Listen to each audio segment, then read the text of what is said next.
Bueno, la advocación de la Virgen comienza con su implantación en el pueblo de El Cisne. En 1594, los indígenas del Cisne mandaron a tallar una virgen a Diego de Robles, un escultor quiteño, y en 1596 ya estuvo lista y la colocaron en el santuario. Respecto a este hecho que es importante, se han tejido dos mitos, bueno, pero también tenemos que referir cuál fue la realidad. Uno de los mitos señala que hubo una gran sequía, que luego hubo una enorme plaga de eh, grillos, que se les llamaba en ese momento langostas, luego una plaga de ratones, y entonces la gente quería irse, abandonar el sitio, querían irse al oriente, y la Virgen les dijo que los socorrería, y por esa razón entonces mandaron a tallar la imagen y aparecieron las lluvias. Este es el primer mito. A veces los mitos tienen muchas verdades. Yo me preocupé por analizar este mito y saber si es que había alguna fuente histórica que convalide estos sucesos. Y entonces tomé las actas de Cabildo de Trujillo. Vea usted que Trujillo está a varios kilómetros de Loja, pero tiene un sistema más o menos parecido en algunos casos, en algunos aspectos.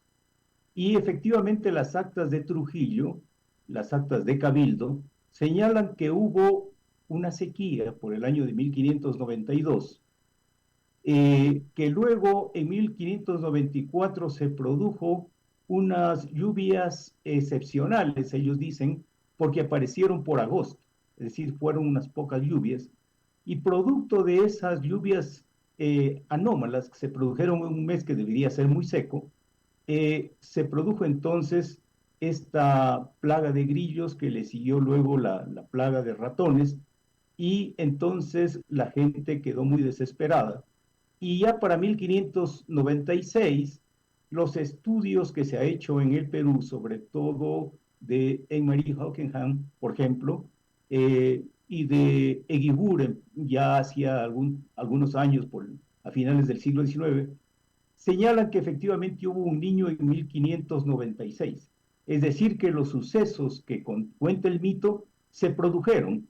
La única diferencia es que en un caso, ¿no es cierto?, estas explicaciones se dieron por el lado del comportamiento del clima, mientras que en Loja se le atribuyeron a la Virgen. Y a mí me parece que este hecho, es decir, que se le atribuyó a la imagen, revela otro aspecto importante. Los paltenses o los pueblos paltas que conformaban todo lo que es Loja y Zaruma,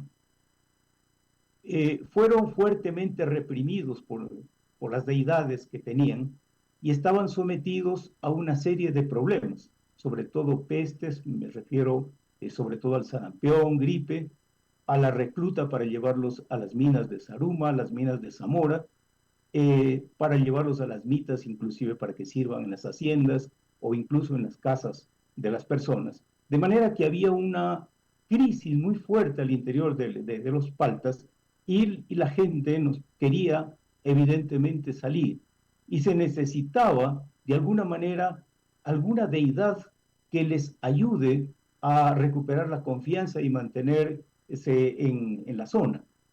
Ellos habían perdido sus deidades anteriores o ellas habían sido reprimidas. La deidad anterior era una deidad que en castellano se llamaría una perdiz, que era la que hacía llover, y que en quichua era la pisaca, que es un cerro que está cerca de Catacocha, que era la deidad principal que hacía llover. De manera que los españoles, sobre todo la Iglesia Católica, tuvo la habilidad de decirles, bueno, si tenían ustedes una perdiz, ahora les propongo otra deidad mucho más potente, que es una cisne, y que se diferencia de aquella, pero también va a ser lo mismo. Es decir, la cisne va a darles la lluvia, va a darles la fertilidad, va a darles el agua, y con eso ustedes van a estar más tranquilos, Pero a diferencia de la que es un ave, cualquiera que está por allí, que es parda, y que además los dioses paltenses eran muy sensuales, es decir, no tenían muchos reparos con estos temas de la virginidad. Yo les voy a dar una deidad, que es una persona, que es blanca, que es muy sacrificada, que es inmaculada y que va a hacer llover y que va a cuidarlos en la salud. De manera que entonces el mito fue sumamente creído ya por los del cisne y entonces se originó esta idea de mandar a tallar, porque la Virgen fue mandada a tallar por los caciques y moradores del cisne, y ellos fueron los que llevaron la imagen. En algunos casos también se plantea que esto coincidió, que fue promovido por el obispo López de Solís, porque hubo en 1594 precisamente un sínodo, el segundo sínodo de todos los curas de esta región, que se hizo en Loja. Y él, a diferencia del obispo Peña, que anteriormente era muy ortodoxo, es decir, no aceptaba milagros, no aceptaba la posibilidad de una versión psicrética, en cambio el obispo López de Solís estaba interesado porque él conocía de los efectos de la Guadalupe de México, en el que la iglesia tuvo la apertura para aceptar la idea de que hubo un milagro, es decir, que una virgen se encarnó en el manto, en la tilma de un indígena de la zona, y que esto provocó entonces que la Virgen sea aceptada por los indígenas. Luis López de Solís miró que esto era posible y dijo, claro, aquí vamos a aceptar entonces la posibilidad de ese tipo de milagros. Antes el obispo Peña había sido muy reacio, incluso había mandado a la Inquisición a algunos curas que habían propuesto que había este tipo de milagros. De manera que esta coyuntura que hubo en la iglesia permitió entonces que la iglesia entendiera la necesidad de incorporar los puntos de vista de los indígenas en la religiosidad nueva, porque si no había esa conexión, muy difícil que los indígenas aceptaran una nueva religión a la que no la conocían. Evidentemente los indígenas no sabían ni quién era una cisne, nunca, esa ave no existe en América, no sabían de la religión católica casi nada, de manera que para poder aceptar hubo que hacer lo que ahora se llama una nota sincrética, es decir, incorporar los aspectos anteriores de la religión en la nueva religión, y así entonces comenzó este proceso. Yo diría que este es el primer punto. Ahora bien, los lojanos, creo yo, somos muy religiosos en general, y los paltenses lo eran anteriormente, es decir, los pueblos paltas eran muy religiosos, porque tenemos muchos riesgos. Es decir, tenemos el riesgo permanente de la sequía, tenemos malos caminos porque la zona es muy abrupta, tenemos inviernos muy crueles que producen unos aguaceros terribles, si son aguaceros torrenciales que pueden hacer crecer enormemente las quebradas y los ríos y llevarse a la gente. Tenemos valles insanos, como por ejemplo el de Catamayo, el de Macará, el de Cazanga, que son llenos de mosquitos tropicales. Tenemos la frontera con el Perú, es decir, pueden ingresar desde Paita, desde Sullana, desde Piura, eh, enfermedades, y de hecho a lo largo de la colonia, hasta aquí, siguen ingresando varios tipos de enfermedades por ese lado también, de manera que tenemos un permanente riesgo. Por otro lado, y frente al riesgo, entonces necesitamos un poco ser religiosos, es decir, acudir a las deidades para que nos ayuden a resolver estos problemas, puesto que no tenemos políticas públicas de sanidad muy importantes, y peor en esos momentos no habían políticas públicas de sanidad que resuelvan estos problemas. Por otro lado, la zona quedó fuertemente despoblada, es decir, los indígenas paltas sufrieron un descenso en su población que yo lo he estimado por lo menos de 10 a 1, es decir, de 10 personas quedó uno. Esto debido a las diversas enfermedades que he señalado, sobre todo la viruela, el sarampión, la disentería, la tifoidea, la gripe, etcétera, los malos tratos, en fin. Todo esto llevó a que la población, por ejemplo, yo la he estimado que para el 1700 más o menos, apenas habían 2000 tributarios, es decir, en toda la provincia, apenas 2000 tributarios, incluyendo a Zamora e incluyendo a Sarumo. Esto es muy poco. Era una población muy pequeña, es decir, máximo unos 8000, 9000 personas para una región tan grande. De manera que comenzó a llegar desde 1680 comenzó a llegar una población numerosa de otros sitios en busca de oportunidades. Y ya para 1720 teníamos entonces una población muy diversa. Es decir, habían blancos, mestizos de diversos colores, habían pardos, habían negros en las haciendas y había la población indígena, por supuesto, que además era diversa la propia población indígena.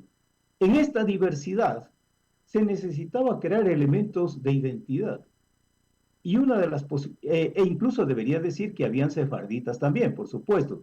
Entonces, en esta diversidad de situaciones, ordinariamente los pueblos crean íconos o elementos de identidad que los unifican. Por ejemplo, la idea de que hablamos de manera particular el castellano, la idea de que nos gusta la bohemia, la idea de que nos gusta el arte, particularmente la música, la poesía, el relato, que nos gusta caminar, somos pata caliente, todas estas cosas que caracterizan a Lojano. Sin embargo, necesitábamos también un elemento de unidad. Y a mí me parece que el elemento de unidad fue la Virgen. Y fue la Virgen porque en estas zonas, desde Cajamarca hacia el norte, básicamente las deidades no son, las principales deidades no son masculinas, son femeninas, porque acá no se desarrollaron regímenes teocráticos como de Cajamarca hacia el sur, que eran básicamente, tenían deidades masculinas y sus principales oficiantes eran hombres. Desde Cajamarca hacia el norte, más bien se caracteriza todo lo contrario, porque la Pachamama, es decir, la diosa de la fertilidad, era el elemento clave. Y por eso la Virgen ha tenido un éxito enorme, porque ha llegado precisamente a resolver estos distintos problemas. Es decir, ha sido la continuidad de las deidades anteriores, ha respondido a los problemas clave de Loja, que es el tema, por ejemplo, de la sequía, del riesgo de salud que existía en la zona, el riesgo de accidentarse, en fin, y se ha convertido en un ícono de unidad en medio de la dispersión. Y esta dispersión entonces ha sido permanente. Si ya dijimos que se produjo entonces una fuerte pluralidad de la sociedad en el siglo XVII y XVIII, luego entonces esta pluralidad continuó avanzando porque seguían llegando muchas personas a buscar una oportunidad en la zona y la Virgen era el elemento clave de unidad. Otro aspecto que yo me parece importante incorporar en esta reflexión es que desde la colonia se creó un eje comercial entre Loja y Piura. Nosotros no teníamos muchas conexiones en la colonia, ni con Guayaquil ni con Cuenca. Bueno, con Cuenca había un camino, era difícil, pero había. Pero no teníamos un camino sobre toda la costa. Nuestra conexión principal era con Piura. De allá venían las cosas y el eje comercial funcionaba a tal punto que, por ejemplo, el algodón de Lambayeque o el jabón, los cordobanes, etcétera, venían desde Piura, venían en mulas de Loja e incluso llegaban hasta Cuenca y luego regresaban los tejidos y llegaban hasta el Perú. Este tipo de conexiones creó entonces una articulación regional interesante Y la Virgen entonces no era una Virgen exclusivamente para Loja, sino incluso para el norte del Perú e incluso para Cuenca. Pero este eje se resintió cuando hubo las guerras de independencia. Ustedes recordarán entonces que el Ecuador, digamos lo que es la Gran Colombia en ese momento, se independizó primero que el Perú. En el Perú todavía continuaban, después de 1822 a 1824, todavía continuaba resistiendo el régimen español en el Perú. De manera que los ejércitos desde Macará hacia el sur eran españoles y desde Macará hacia el norte eran gran colombinos durante por lo menos 2 o 3 años. De manera que se resintió ese eje y comenzó a producirse una crisis tremenda. Y entonces cuando llegó Bolívar en octubre de 1822, una de las peticiones que le hicieron, oiga, necesitamos recuperar ese eje comercial porque estamos en crisis, no tenemos exportación de cascarilla, de oro, ni de mulares, ni de vacunos, que eran las exportaciones tradicionales de Loja, y estamos en una crisis total. Tenemos que recuperar ese eje comercial. Y le propusieron entonces la posibilidad de, o que la Gran Colombia se tome Piura, que fue considerada esa posibilidad, o la otra posibilidad que se consideró y que Bolívar la consideró más acertada. Bueno, en ese momento Bolívar pensaba que podía reunificar a las 5 naciones y que no hacía falta entonces una frontera, pero se la consideró a la posibilidad de la frontera, y esto se remarcó luego con la invasión de la mar.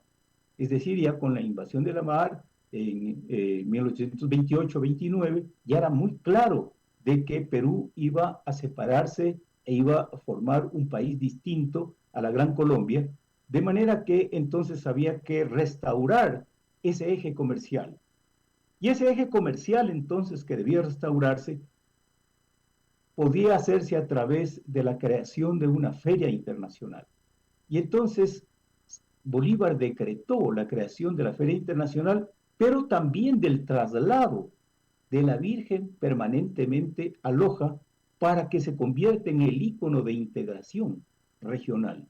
Y entonces la Virgen comenzó a tener un papel económico muy importante por esa razón, porque la feria se organizaba alrededor entonces del tema religioso y del tema comercial. Y entonces fue un éxito en realidad, porque entre 1830, que ya comenzó a regularizarse de manera continua la fiesta, hasta 1859, que se produjo el federalismo, Loja había logrado recuperar cierto nivel económico y ya podía incluso vestirse con pantalones grandes, es decir, reclamar su estatuto de provincia, e incluso hubo el sueño de convertirse en una provincia federal, es decir, de crear una región con capacidad de manejo autonómico respecto a Cuenca, respecto a Guayaquil y respecto a Piura. Es decir, Loja se vistió entonces de grande, precisamente acompañado de su gran ícono religioso.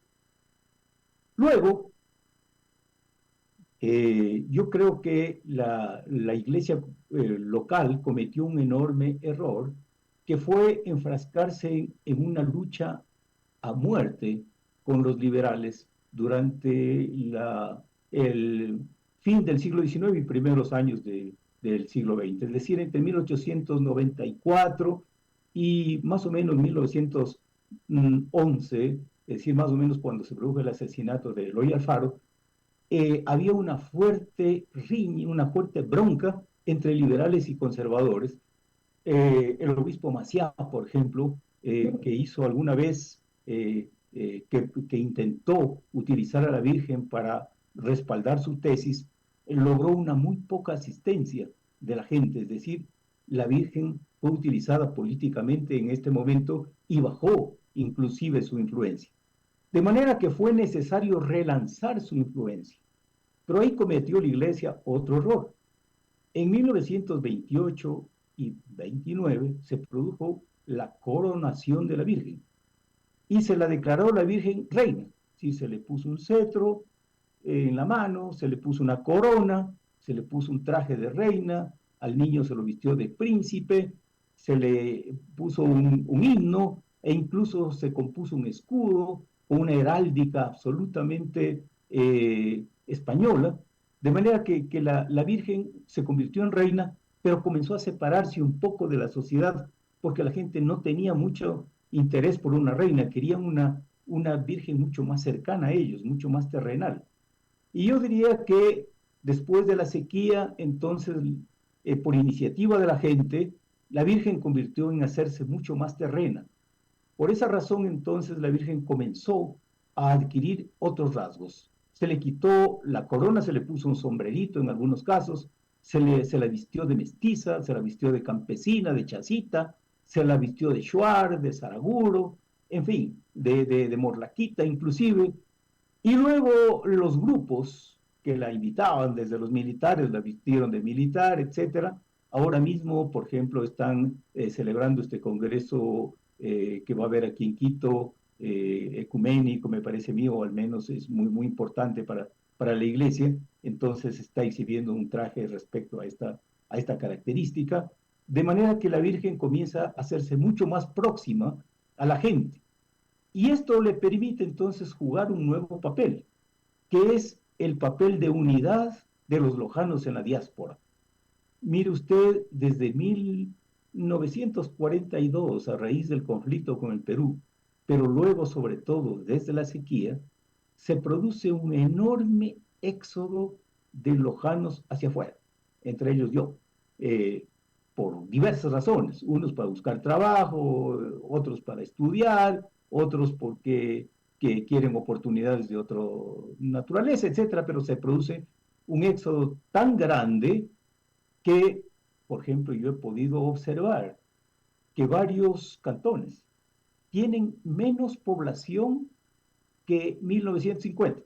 Por ejemplo, me refiero a Chaguarpamba, Olmedo, Quilanga, Gonzanamá y Soranga. Tienen menos población que la tenían en 1950. Y otros tienen población parecida a la que tuvieron en 1955, entre ellos Calvas, Paltas, Puyango. Los únicos cantones que han crecido un poco, en realidad, son el Cantón Loja, y particularmente la ciudad de Loja, el Cantón Catamayo y particularmente La Toma, o Catamayo que ahora se llama, y Pindal. De alguna manera también ha crecido Saraguro, pero en proporción menor. Y un tiempo creció el Valle de Macará cuando tuvo riego, y ahora está creciendo un poco Zapotillo, pero su población sigue siendo inferior a la que tuvimos, por ejemplo, en 1974.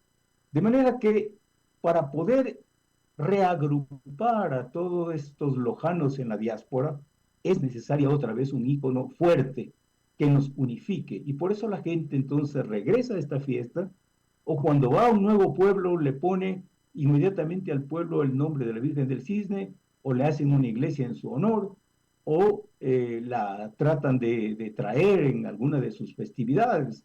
Acá en Quito mismo, la Asociación de Lojanos, por ejemplo, cada vez que la trae tiene un éxito enorme en la convocatoria, y todos los lojanos de distintos sitios acuden a la asociación que en tiempos normales no asisten, de manera que la Virgen continúa siendo un ícono muy importante de la religiosidad local por todos estos temas históricos que le he tratado de contar en estos minutos que estamos conversando. Y como usted me pidió que sea extenso, bueno, he sido extenso en mi explicación, pero si es que usted quiere Ah, que amplíe algún tema, por supuesto lo podemos hacer. nos quedan exactamente 10 minutos, doctor, y no me hubiese gustado interrumpir para nada.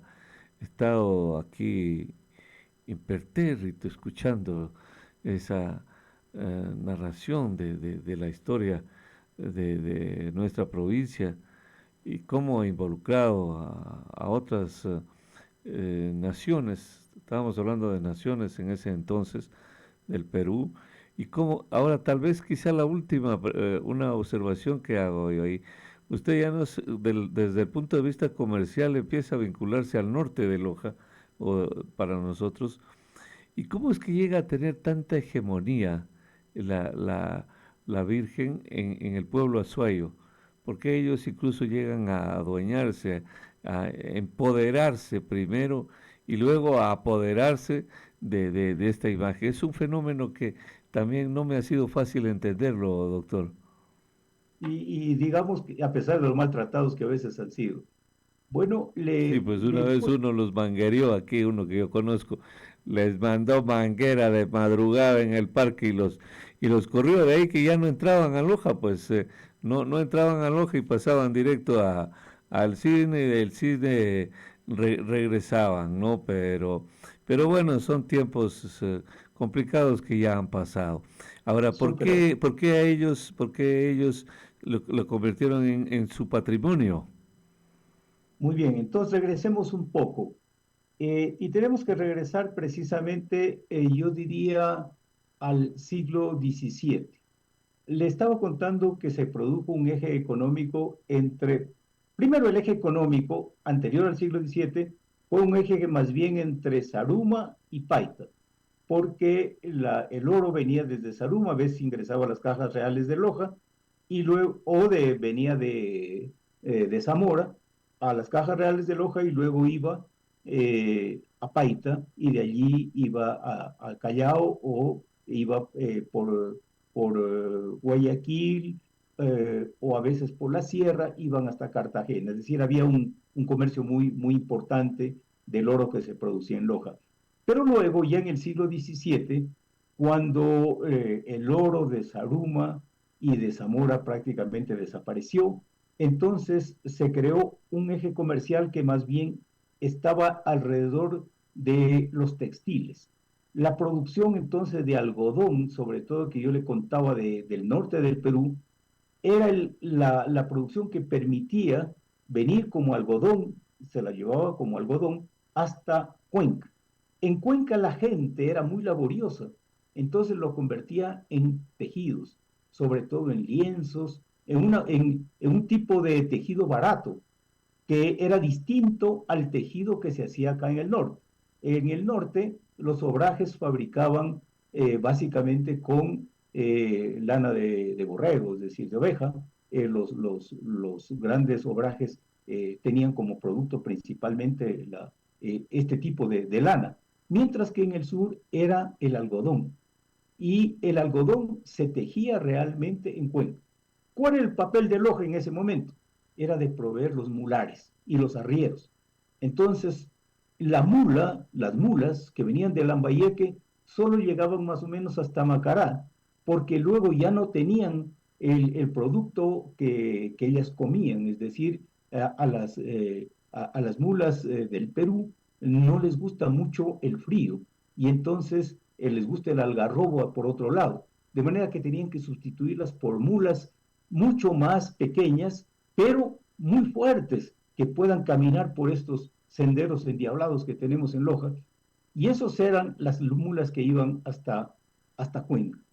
Y entonces los cuencanos enviaban sus tejidos, pero muchos cuencanos, sobre todo la producción textil, no era una producción acaparada solamente por unos cuantos hacendados que producían textiles y que tenían telares grandes. Era una producción también al menudeo de muchos cuencanos. Entonces, muchos de estos sectores populares cuencanos no tenían para pagar, para arrendar, para tener una recua de mulas que haga todo este recorrido, sino que ellos mismos se venían. De manera que venían a parar a Loja y desafiaban las distancias y hacían su comercio y luego se llevaban productos de acá de Loja y del Perú. Entre ellos, por ejemplo, ya en el siglo XIX se llevaban los dulces, porque no hay, yo diría, no hay un dulcero más grande que los cuencanos, les encanta el dulce. No sé si usted ha estado allá en las ferias, tienen una feria que tiene unos 3 o 4 cuadras solo de dulces. Y entonces el bocadillo que comenzó a producirse ya en el siglo XIX, pero antes la chancaca, es decir, la panela, el azúcar, todo esto, ya comenzó a llevarse desde estos valles, de manera que creó un eje popular, yo diría, de Cuenca a Loja.